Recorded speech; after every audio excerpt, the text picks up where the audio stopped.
의심 많은 제자 도마. 도마에게 붙여진 가장 대표적인 별명이 의심 많은 제자이다. 이를 좀 더 적극적으로 표현하면 의심이 많았던 제자가 아니라 질문이 많았던 제자라고 표현할 수 있다. 질문을 통해 마침내 답을 얻고 하나님의 사역 앞에 자신을 드릴 수 있었던 헌신된 제자의 전형적인 모습이 바로 사도 도마였다고 할 수 있다. 도마는 요한복음 20장과 21장에 보면 디두모라고도 불렸다. 디두모라는 말은 본래 헬라어이고 도마라는 말은 아람어이다. 아람어는 정확하게 말해서 시리아어이다. 그 당시 팔레스타인에서는 아람어가 보편적으로 사용되고 있었다. 물론 로마의 정복을 경험하면서 지식인층은 헬라어를 쓰기도 했지만 아람어가 토속적인 언어였다. 이 두 명칭의 뜻은 동일하다. 바로 쌍둥이라는 뜻이다. 아마도 도마는 쌍둥이였을 것으로 추정된다. 그 외에 또 한 명의 쌍둥이는 성경이 그에 대해 침묵한다. 추측컨대 또 한 사람은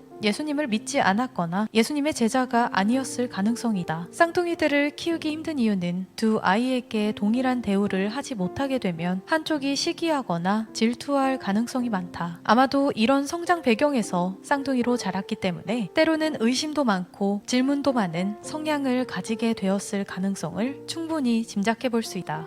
공간복음을 보면 12제자의 명단이 나오는데 그 명단 속에서는 도마가 포함되어 있다. 그러나 마태나 마가, 누가복음에는 도마의 이름이 12제자의 명단 속에 포함된 것을 제외하면 그의 행적이나 그의 말에 대해서는 일체의 기록이 나와 있지 않다. 도마의 행적, 도마의 말을 기록한 유일한 복음서가 있다면 그것은 요한복음이다. 이를 보면 도마는 기질상 아주 전형적이고 대표적인 우울질에 속하는 제자가 아니었을까 싶다. 비관적이며 꼼꼼하고 섬세한 경향, 완벽함을 추구하는 경향, 확인해서 모든 것을 철저하게 수행하고자 하는 대표적인 우울질 기질에 속하는 유형의 제자였다고 할 수 있다. 요한복음 11장은 나사로의 죽음과 부활 사건을 취급하고 있는 기사이다. 나사로의 누이들이 찾아와 나사로가 위급한 상황에 처했다고 보고한다. 그런데 길을 가던 예수님이 나사로가 잠들었도다 라고 말씀하시자 무슨 뜻인지 깨우치지 못하는 제자들을 보고 예수님은 나사로가 죽었느니라 라고 밝히 말씀하시며 그에게로 가자 하신다. 그러자 느닷없이 도마가 우리도 주와 함께 죽으러 가자고 한다. 도마의 이 뜬금없는 말은 나사로가 죽었다면 주님이 사랑하셨던 제자, 또 우리에게 귀한 친구였던 그의 죽음을 방치할 수 없지 않는가? 우리도 가서 함께 죽자라는 용기라는 해석도 있고 또는 그래요? 그럼 우리도 가서 한번 죽지요 라는 지조 섞인 발언이라는 해석도 있다. 이 두 가지 마음이 모두 섞여 있을 수도 있다. 어쨌든 여러 감정이 섞여 있는 반응을 보인 도마의 모습을 볼 수 있다. 요한복음 13장 36절을 보면 예수님께서 자신이 떠날 때가 다가옴을 제자들에게 말씀하신다. 이 말을 들은 베드로를 포함한 모든 제자들은 주님은 어디론가 가실 것이고 어쩌면 그들의 신앙은 매우 흔들릴지 모른다는 생각을 하면서 깊은 근심에 잠겨 있을 것이다. 이때 도마가 다시 튀어나온다. 주여, 어디로 가시는지 알아야 우리가 그 길을 따라갈 수 있지 않습니까?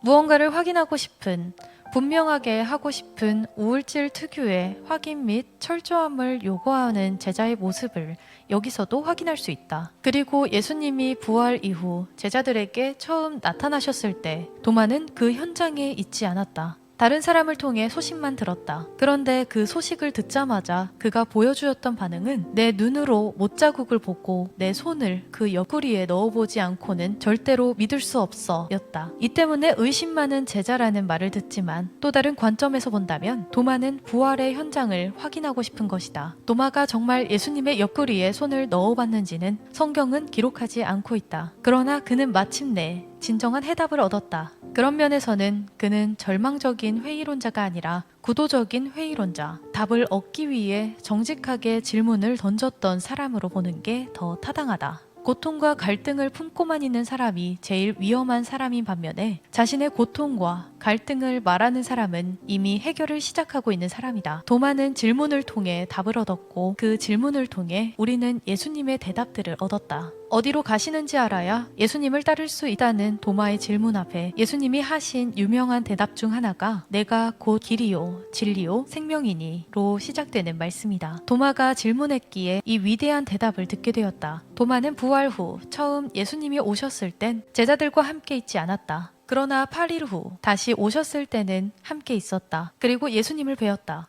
예수님은 두세 사람이 내 이름으로 모인 곳에는 나도 그들과 함께 하겠다고 약속하셨다. 그래서 공적인 예배가 중요한 것이다. 공동체 예배 속에서만 느낄 수 있는 특별한 성령의 감동이 있기 때문이다. 도마도 이번에는 예배의 자리, 교제의 자리에 있었기에 부활하신 예수님의 현존을 체험할 수 있었다. 그리고 교제의 자리에서 부활하신 주님을 체험하자 의심은 눈 녹듯 사라졌다. 도마가 이런 질문을 하게 된 배경에는 주님에 대한 어떤 기대가 이루어지지 못한 것으로 인한 낙심이 그는 마음속에 남아있었기 때문이다.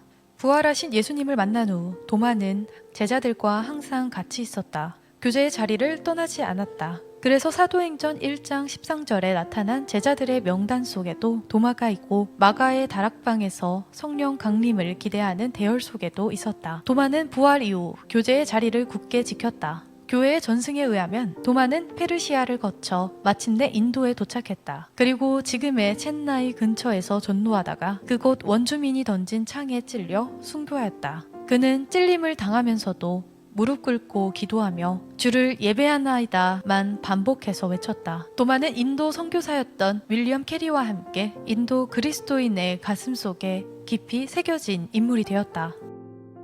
사랑하는 여러분, 우울질 기질을 가지고 있었던 제자 도마. 그는 의심이 많았던 것보다 질문이 많았습니다. 신앙은 보이는 세계에 사는 우리가 보이지 않는 하나님을 보면서 살게 되는 것입니다. 12 제자를 세워가는 예수님처럼 우리들 주변에는 수많은 질문과 의문의 우울기질을 가진 불신자들이 너무나도 많습니다. 질문 많았던 도마가 예수님을 만난 후 순교자의 삶을 살았던 것처럼 우리 주변에 도마와 같은 의심쟁이, 질문쟁이를 전도하여 예수님의 제자가 되게 하는 일에 순종하며 달려가는 전도자가 되시길 기대합니다.